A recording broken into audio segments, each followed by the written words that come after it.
What is good, boxing fans and gamers? It's your boy Fight Night's Finest, the sofa commentator, back with another boxing review. This one for Bernard Hopkins versus Karo Murat, which was a really interesting but funny fight, all in the same time. Bernard Hopkins showing off the fact that he can actually get in there and brawl with a 30-year-old man.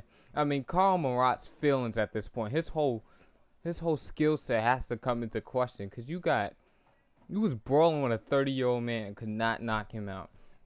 Like, there was times Hopkins was just talking to his corner, and he let him hit him with like 6 hooks in a row and was not even affected by it.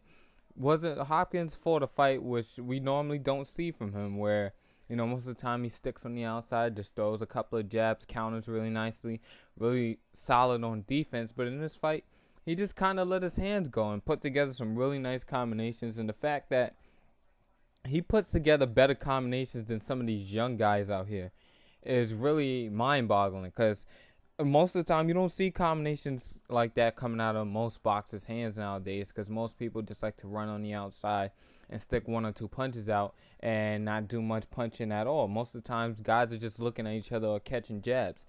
But in this case, Bernard Hopkins fought an excellent fight on the inside, on the outside.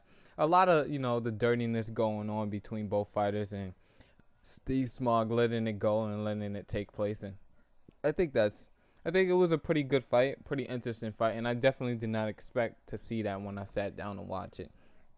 But the final scorecards was 117-112 in favor of Hopkins, and then 119-110, I want to say, or 108 for Hopkins. And judges definitely got this one right.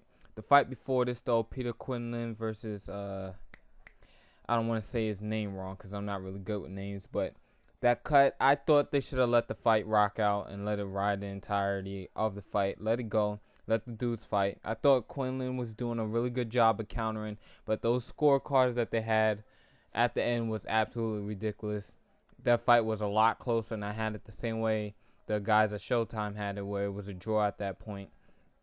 Actually, I had Peter Quinlan up 1 round, because of the fact that he was doing a pretty good job of countering, and because what's his name landed some shots on him later on in the round, they decided to give it to him. But like Paulie Malignaggi said, he outworked him the entirety of the rest of the round. So, well, not outworked him, but he fought smarter and fought better.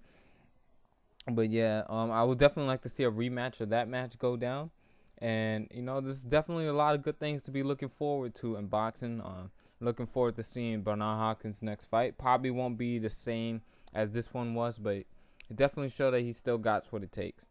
Thank you guys for watching. This is your boy FightNightsFinest, the sofa commentator, and I'm off this piece.